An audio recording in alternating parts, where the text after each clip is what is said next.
It's Matt Chapman, and I'm with Fred Dura in Singapore. Hi, Fred. Hi, Matt. How are you? I'm fantastic, thanks. A little bit missing Singapore, as I can see through your window there. Obviously, it's my Yeah, citizenship country, but I'm in New Zealand. Looks like a nice day. yeah, it's a very nice day in Singapore. Um, Always a nice sunshine with a chance of rain, but no, it's a very nice day. Yeah, and 33 degrees and uh, Very, and yeah. and humid.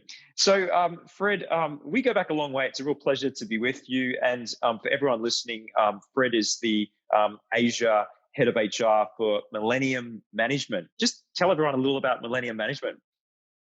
Sure, yeah. So Millennium is an American hedge fund headquartered in New York.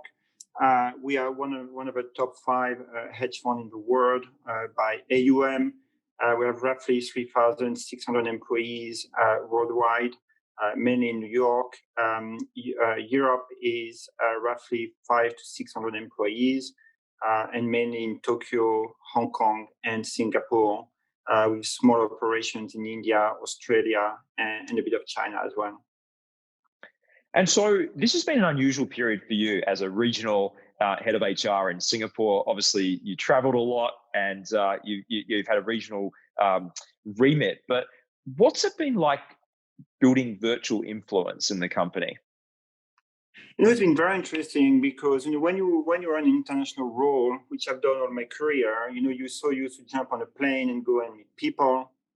I know suddenly from a day to another one, you don't have this opportunity to be face to face, to create this network, this physical network, and you have to step back and say, what can I do? And I think we've all been very lucky, and especially at Millennium, that we have the technology with us. And I think it's been a very good exercise to push technology uh, even further or even more than I thought we could. So like today we are talking in Zoom. You're in New Zealand. I'm in Singapore. We could be in the same room. You make more effort to talk to people on a daily basis. So it's been challenging, but also I think it's been much easier because we're in a situation where everybody has to work remotely.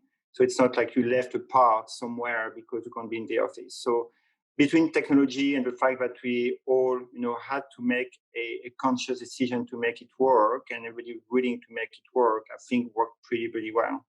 But it's been challenging, and there are days where you think you get it, and you go backward a bit again, and you really need to find a way to motivate yourself on a daily basis, motivate your teams as well.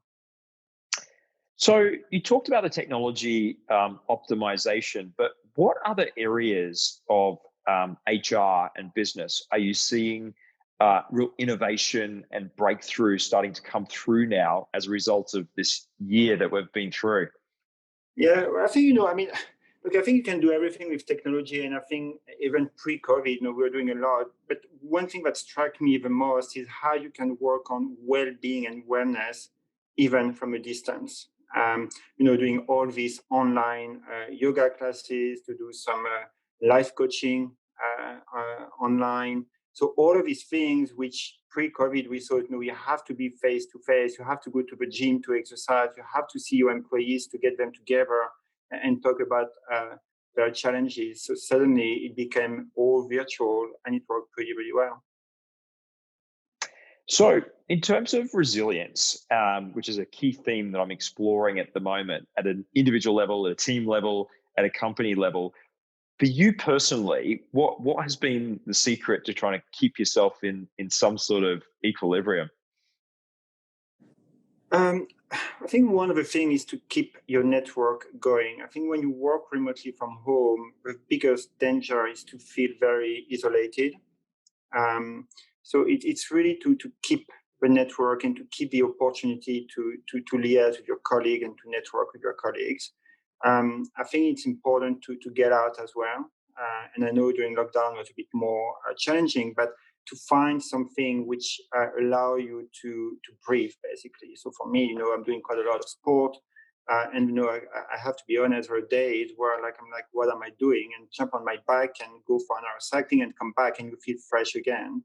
So I think it's really not to let yourself down on anything. You need to keep going all the time. And that's a really good tip, actually. I think about that a lot as well. And then what about the team? I mean, obviously you've got team around you physically, and in Singapore, partially back to office, but what about keeping the team in equilibrium, both in the region and both in country? So, I mean, what I've done again with my team, I had like not a daily catch up, but I had a one-to-one every couple of days. At the beginning of COVID, of the lockdown, we had a daily huddle. So once a day, the whole team would come together virtually, and we would have something to talk about, not only business, but it could be any subject or any passions or any hobby. And then when we came into the random of things, we carried on like 2 or 3 times a week. So I always make a conscious effort to get the team all together. I speak to them more, and also I've tried to create some virtual project as well. So just I'm not the center of attention, so the team still work together as well. Because what I've noticed is after a few weeks, you become very siloed to what you do, and you miss this interaction. So I've created some virtual project for them. So they had to speak to each other as well.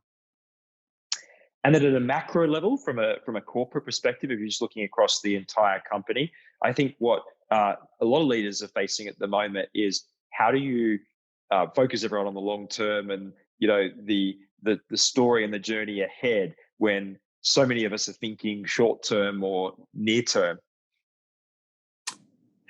I think it's a very difficult, and we come towards the end of the year, and we have to start to do our planning for 2021. And I have to say, for the first time in my career, it's a very, very challenging thing to do, because who knows what the future is going to look like. We thought that we're going to the right direction when it comes to COVID, and most of Europe is going back to a semi-lockdown. So it's really, really difficult. I think we need to find some very critical project that we can run, or things we can do, whatever happens. Okay, and for everything we want to do, we have 2 scenarios in my sense, and then being very transparent with our employees as well, and especially on the core infrastructure. Yeah, I think there's a general fatigue amongst a lot of people around start thinking too far out and more planning. So it's a way around sort of making that gentle. Yeah, there's a bit of a I don't know if it's a fatigue, but also I don't think people know what's going to happen. I think I think for the first time we have this sensation of the unknown.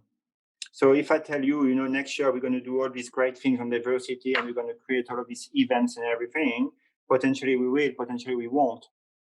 So, but the positive thing is, and so that I tell my team and our employees here, I think we have to be creative, and we really, really have to push the innovation. So we can't think the same way we're thinking 10 months ago. It's impossible.